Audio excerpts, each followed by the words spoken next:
एक कहावत कही जाती है कि काठ की हांडी बार बार नहीं चढ़ती है। 3 तस्वीरें आप देखिए। पहली तस्वीर जहां पर जम्मू कश्मीर के अनंतनाग में जो हमारे जाबाज बहादुर अफसर शहीद हो गए, वो वहां की तस्वीर है। दूसरी तस्वीर जहां पर नरेंद्र मोदी कल ही के दिन रैली के अंदर हाथ हिला हिला करके जय जयकार करवा रहे थे। और तीसरी तस्वीर इस रैली के अंदर, मोदी जी की इस रैली के अंदर लाने के लिए ये बसों का तांता आप देख रहे हैं। बसों में भर भर करके देखिए आप, ये गाड़ी में बैठ करके बनाई हुई वीडियो है। लगातार आपको बसों का जो है वो रेला आपको दिखाई देगा, बसों का काफिला आपको दिखाई देगा। इन बसों में भर भर करके मोदी जी के लिए भीड़ लाई गई है। देखिए जरा इस तस्वीर को। इस तस्वीर में वो माएं हैं जिन्होंने अपने बेटों को देश के नाम पर नौछावर कर दिया।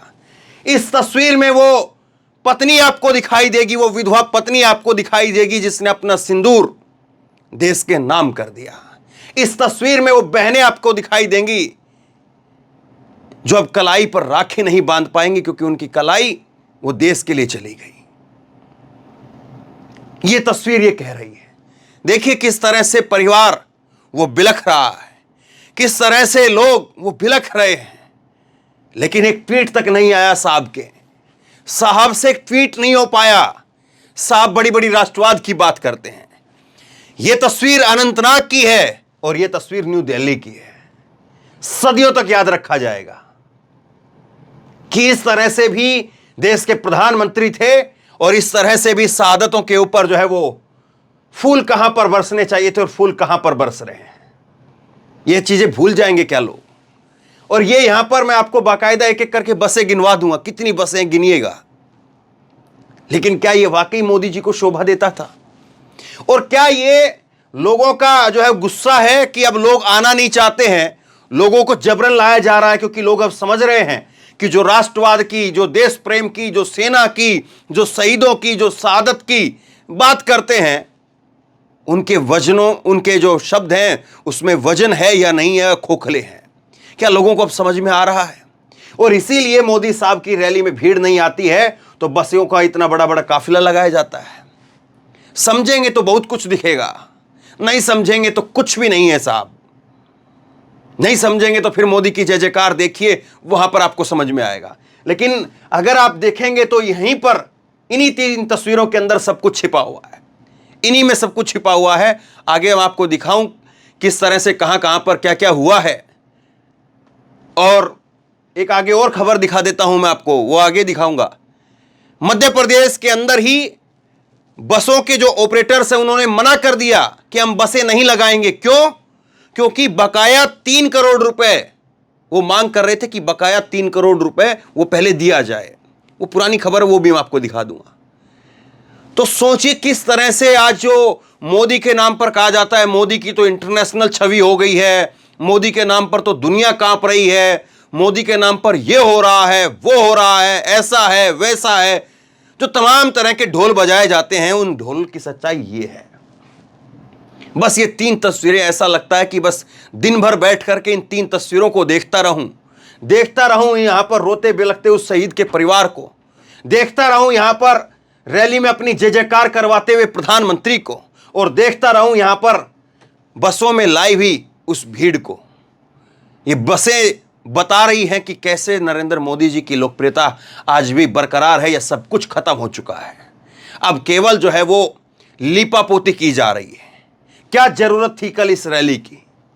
देखिए साहब कहां पर लोग उमड़ रहे हैं। यहां पर जो आपको दिखाई दे रहे हैं शहीदों के पार्थिव शरीर के पीछे जो चलते हुए लोग हैं, देखिएगा जरूर।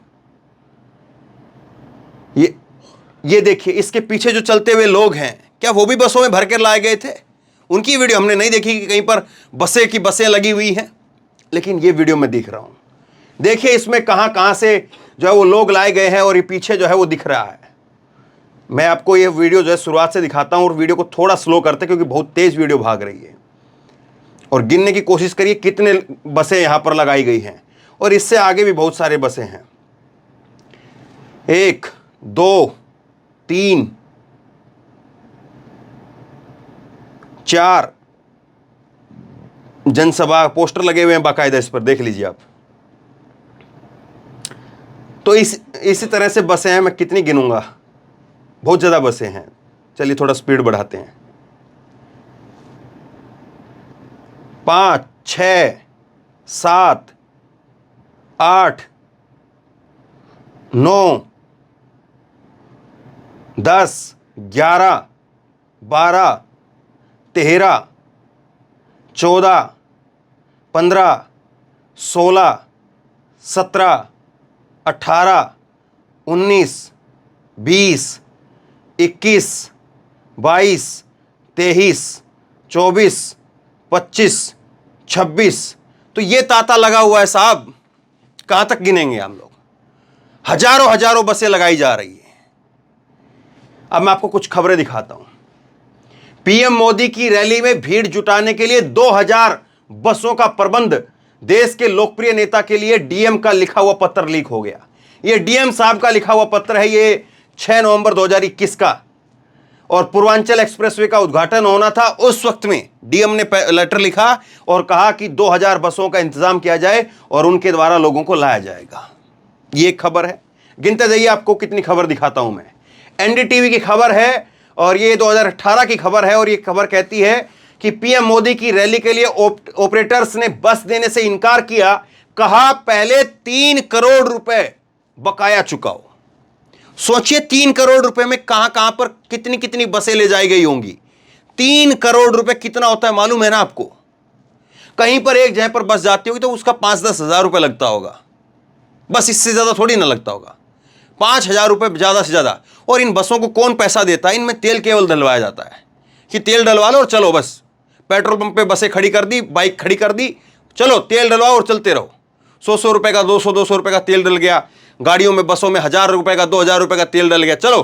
कौन पैसा दे रहा है इन लोगों को? लेकिन ये बस ऑपरेटर्स कह रहे हैं कि 3 करोड़ रुपए चुकाओ। पीएम मोदी की भोपाल रैली के लिए बस देने से इनकार कर दिया। ऑपरेटर्स बोले पहले बीजेपी 3 करोड़ रुपए बकाया चुकाए, बस न मिलने से रैली में 10 लाख की भीड़ कैसे जुटेगी, बीजेपी परेशान है। ये एनडीटीवी की खबर है 2018 की। आगे देखिए। अब देखिए क्या हो रहा है। जब इस तरह से अनाप शनाप तरीके से बसों को जो है वो लगाया जाता है, किसी की परमिट है या नहीं है, बस के अंदर कोई ड्राइवर ठीक है या नहीं ठीक है, कंडक्टर है कि नहीं है, बस में हवा पानी ठीक से रखा है कि नहीं है, कुछ जब चेक नहीं किया जाता, बस केवल यह है कि भीड़ भरो और ले चलो, तब कैसे कैसे दुर्घटनाएं होती वो भी देखिए। इंडियन एक्सप्रेस की खबर है और यह बता रही कि मोदी की रैली के लिए जा रही बस लुंज में खाई में गिरी, 45 लोग घायल हो गए। एक और खबर देखिए, इंडिया टीवी की खबर है, पीएम मोदी की सभा में जा रहे कार्यकर्ताओं की बस दुर्घटनाग्रस्त, 3 लोगों की मौत और कई लोग घायल हो गए। ये पुरानी खबर नहीं है, अभी की ताजा खबर है, 7 जुलाई 2023 की खबर है, अभी महीना 1.5 महीने पहले की खबर है। 3 लोगों की मौत हो गई।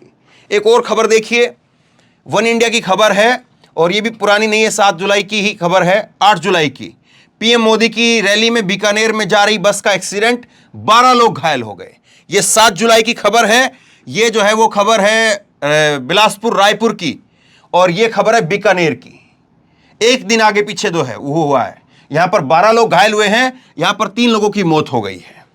तो ये दोनों खबर आप देखिए। और देखिए, भाजपा की रैली में भीड़ जुटाने के लिए बिना परमिट वाली बसों का इस्तेमाल किया गया, कांग्रेस ने इस बात को कहा। यह भी इंडियन एक्सप्रेस की खबर मैं आपको दिखा रहा हूं, ए टाइम्स ऑफ इंडिया खबर है ये। उसके बाद जनसत्ता की खबर देखिए, पीएम मोदी की रैली में आई बसों को नहीं हुई पेमेंट, अखिलेश यादव ने कसा तंज, लोग बोले फिर भी जुटे चाट के ठेलों से भी कम लोग। जिस तरह की चाट के और जो वो अगल बगल जो है वो शाम दोपहर में जो है वो ये जो छोले भटूरे वाले लोग होते हैं, उनके आसपास में जितने लोग लग जाते हैं उससे भी कम लोग जो है वो कह रहे हैं। आगे देखिए, ये तस्वीर आपको याद है, ये तस्वीर है फिरोजपुर झिरका की, जहां पर नरेंद्र मोदी रुक गए थे। फिर उनके बाद में उन्होंने कहा कि अपने सीएम को थैंक यू बोलना, मैं जिंदा लौट पाया पंजाब के अंदर। ये वहां की तस्वीर है और बताया ये जाता है कि मोदी साहब ने जो कहा ना कि मैं जिंदा लौट पाया, मेरे को जान को खतरा, ये फला फला जो बातें कही गई वो बातें सही नहीं थी, बल्कि ट्रिब्यून ने बताया था उस वक्त में कि रैली के अंदर लोग ही नहीं थे, 5000 लोग भी नहीं थे रैली के अंदर। मोदी साहब जो है वहां पर जा रहे थे। 22 किसानों का प्रदर्शन और सिर्फ 5,000 लोग, रैली होती तो भाजपा को झटका लगता। तो ये फिरोजपुर की जो है वो खबर है। और ये देखिए आप, पूरा पूरा जो मैदान खाली पड़ा था। फिर बाद में पता नहीं किसका क्या दिमाग रहा होगा, क्या कुछ सिचुएशन रही मालूम नहीं। खबर आती है कि मोदी जी ने कहा कि मैं जिंदा लौट पाया, इसके लिए अपने सीएम को थैंक यू बोलना। और खबर देखिए, मोदी की रैली में लगा दी गई रोडवेज बसें, ऑटो से कुशीनगर तक आने को मजबूरी, यात्रा करने की मजबूरी। आगे खबर देखिए कि क्या मोदी की रैली में भाड़े की भीड़ बुलाई गई। तो ये खबर है, हर साल दर साल इसी तरह की खबरें आपको देखने को मिल जाएंगी लगातार। लेकिन फिर भी आपको यह बताया जाता है, यह दिखाया जाता है कि मोदी की लोकप्रियता बड़ी चरम पर है। मोदी जो है वो बहुत अच्छा काम कर रहे हैं। मोदी जो है वो विश्व लीडर बन गए हैं। मोदी की लोकप्रियता ने बाइडेन को पछाड़ दिया है। इस तरह की बातें होती हैं। और फिर वो कहा जाता है कि मोदी की रैली में रिकॉर्ड टूट गए, ये हो गया, वो हो गया, इतने लाख लोग आए, इतना वो हुआ। एक ये भास्कर की रिसर्च कहती है कि 78% वोटर रैली में जाते ही नहीं है। पीएम मोदी समेत बड़े बड़े नेताओं की रैली में लाखों की भीड़, करोड़ों रुपए का खर्च, असर पता ही नहीं है। पीएम मोदी की रैली में भेजी एचआरटीसी की 1600 बसें, लोग हुए परेशान। इधर देखिए, सहारनपुर में मोदी की रैली में बसों में भर करके हरियाणा से मंगाए गए लोग, पेमेंट नहीं हुई तो पोल खुली। कहां तक देखेंगे साहब, पूरी रामायण इसको लेकर के लिख सकते हैं आप। इतना बड़ा जो है इसको लेकर के कंटेंट है, आप लिखते चले जाइए। और मोदी साहब को पता नहीं इन चीज़ों से असर होता भी है कि नहीं होता है, लेकिन ये चीज़ें मुझे तो बहुत असर डालती है। एक सामान्य आदमी, उसके ऊपर तो असर पड़ता है। वो तो सोचता है कि साहब ये ठीक नहीं हो रहा है, और इसीलिए वो जाते नहीं हैं। जो पढ़ा लिखा आदमी होगा, जिस आदमी के अंदर थोड़ी सोचने समझने की शक्ति होगी, जिसका दिमाग थोड़ा बहुत काम करता होगा, वो नहीं जाएगा। उसको मालूम है कि भाई ये आप लोग रैली करने के लिए आ रहे हैं और वहां पर हमारे जवान शहीद हो गए, हमारे अफसर शहीद हो गए हैं। और मैं फिर कहूंगा, कर्नल रैंक का अधिकारी यहां पर शहीद हुआ है। कर्नल रैंक का अधिकारी, मेजर रैंक का अधिकारी शहीद हुआ है, और तीसरा डीएसपी शहीद हुआ है। और आज सुबह सुबह फिर से खबर आई है कि एक और जवान जो है वहां पर शहीद हो गया है। आज सुबह अनंतनाग से ही खबर आई है, लेकिन मोदी जी के ट्वीट करने की कोई खबर नहीं है। पता नहीं मोदी जी बेखबर है इन चीजों से। ऐसा हो तो नहीं सकता है कि पीएमओ को खबर ही ना हो, प्रधानमंत्री को कोई बताता ही नहीं हो, या प्रधानमंत्री करना ही नहीं चाहते हैं, समझ से परे है। लेकिन ये जो भी कुछ है, ये मुझे लगता है कि इस वीडियो को अगर कोई 10-20 साल के बाद में देखेगा तो क्या कहेगा। और फिर नरेंद्र मोदी जी की वो स्पीच अगर किसी को दिखाई जाए, लाल आंखें दिखानी चाहिए, हमारा एक जवान का ये किया जाता है तो हम उनके 10 जवानों के सर काट करके लाएंगे। ये मोदी जी के भाषण भरे पड़े हुए हैं। और आज वही जब सत्ता में है तो देखिए कैसे झुक झुक करके यहां पर हाथ हिला रहे हैं, जय जयकार करवा रहे हैं। ये तस्वीरें पता नहीं आपको परेशान करती है नहीं करती है, मुझे तो बहुत परेशान करती है। और मुझे लगता है कि हर संवेदनशील आदमी को परेशान जरूर करती होंगी। जो आदमी भी इन परिवारों को अपना परिवार समझता होगा, उसको जरूर परेशान करती होंगी। जिन आदमियों के लिए मोदी जी ही, और आजकल मोदी जी कहने लगे मेरे परिवारजनों, तो मोदी जी के परिवार में पता नहीं आते हैं कि नहीं आते हैं। मोदी जो बात कहते हैं कि मेरे परिवारजनों, तो मालूम नहीं कि मोदी के परिवार में ये लोग हैं कि नहीं है। इनको अपने परिवार में मानते हैं कि नहीं मानते हैं। अगर मानते तो शायद यहां जाते, और यहां नहीं भी जा पाते तो कम से कम 2 शब्द तो जरूर लिखते हैं, और यहां तो कतई नहीं जाते। लेकिन उनको लगता है कि उनका परिवार ये है, उनका परिवार ये है जो उनको वोट दे दे, जो उनकी रैली में आ जाए, जो उनका जय जयकार कर दे, वो उनका परिवार है। इसीलिए उसको परिवारजनों कहते हैं। वरना इस परिवारजनों के लिए क्यों नहीं 2 शब्द लिख पाए, सोच करके जरूर देखिए। शेयर कीजिए इस खबर को, लोगों तक पहुंचाइए, ताकि लोगों की आंखें खुलें, कुछ लोगों को समझ में आए कि क्या हो रहा है।